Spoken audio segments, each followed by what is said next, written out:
Hello student, स्वागत है आप सभी का। नंबर सिस्टम संख्या पद्धति जो गणित का बहुत ही एक बेसिक टॉपिक होता है, आज हम उसका अध्ययन करेंगे। तो आइए सबसे पहले हम उसकी परिभाषा देख लेते हैं। संख्याओं को लिखने एवं उनके नामकरण के सुव्यवस्थित नियम को संख्या पद्धति या नंबर सिस्टम कहते हैं। इसके लिए निर्धारित प्रतीकों का प्रयोग किया जाता है जिसकी संख्या निश्चित एवं सीमित होती है। जैसे कि हम सभी जानते हैं कि संख्याओं को व्यक्त करने के लिए गणित में कुछ सिंबलों का प्रयोग किया जाता है, जैसे कि प्राकृत संख्या के लिए n, पूर्ण संख्या के लिए w और पूर्णांक संख्या के लिए i या z, वास्तविक संख्या के लिए r। इसी प्रकार धनात्मक पूर्णांक संख्या के लिए z+। और भी सिंबल हैं जो संख्याओं को व्यक्त करने के लिए हम गणित में प्रयोग करते हैं। तो इसी की बात बोली गई है कि निर्धारित प्रतीकों का प्रयोग किया जाता है जिनकी संख्या निश्चित एवं सीमित है। अब संख्या पद्धति को बेसिकली 3 भागों में डिवाइड किया जाता है और पूरा का पूरा नंबर सिस्टम भी इन्हीं 3 संख्याओं पर ही डिपेंड है। तो आइए हम इसकी परिभाषा और इनके टाइप देख लेते हैं। संख्या पद्धति के टाइप हैं वास्तविक संख्या, काल्पनिक संख्या और सम्मिश्र संख्या, जिसको हम रियल नंबर और इमेजिंग नंबर या कॉम्प्लेक्स नंबर भी बोलते हैं। तो इसकी परिभाषा देख लेते हैं। वह संख्या जो संख्या रेखा में व्यक्त की जा सके वास्तविक संख्या कहलाती है। अब वास्तविक संख्या की परिभाषा जो है कि संख्या रेखा में व्यक्त की जा सके, तो हम सभी जानते हैं कि रियल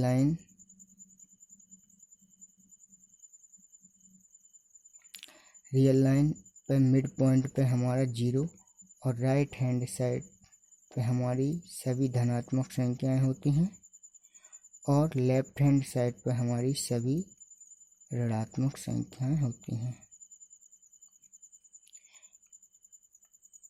यदि हम किसी संख्याओं को इस संख्या रेखा में व्यक्त कर पा रहे हैं तो वे सभी संख्याएं हमारी वास्तविक संख्या कहलाती हैं।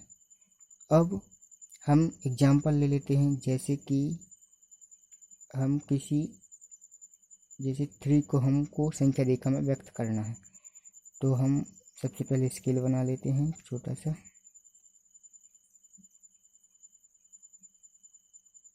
इस साइड हमारी माइनस की संख्याएं होंगी, तो यहाँ पे हमारा 3 जो होगा वो प्लस होगा। इसी प्रकार हम एक एग्जाम्पल देख लेते हैं। 1/2 को यदि हम संख्या रेखा में व्यक्त करेंगे तो 1/2 यदि हम डिवाइड करें तो 1/2 को डिवाइड करेंगे तो 0.5 आएगा, जो कि हमको 0 और 1 के मध्य मिलेगा।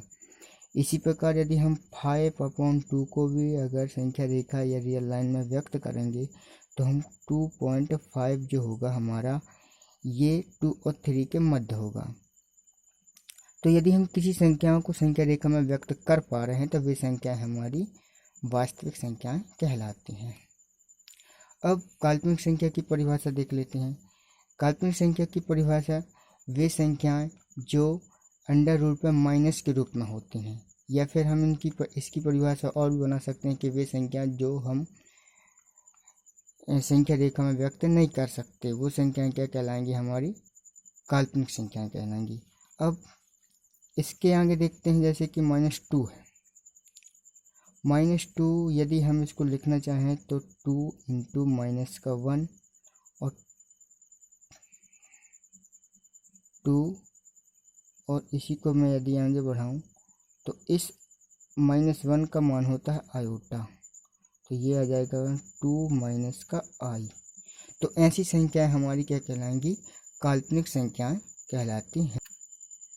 सम्मिश्र संख्या या कॉम्प्लेक्स नंबर के लिए वे संख्याएं जो रियल प्लस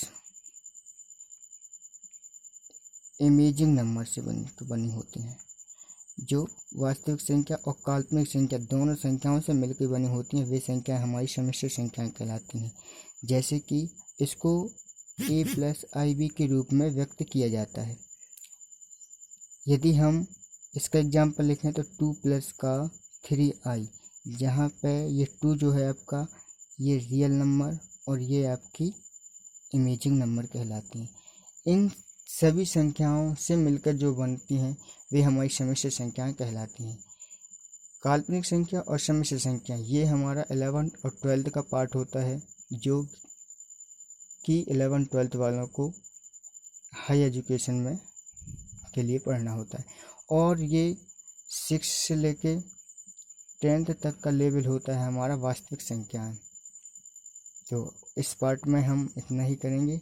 आगे के नेक्स्ट पार्ट में हम वास्तविक संख्या को लेके आएंगे, और जो कि हम वास्तविक संख्याओं का पूरा डिटेल संख्याएं पढ़ेंगे।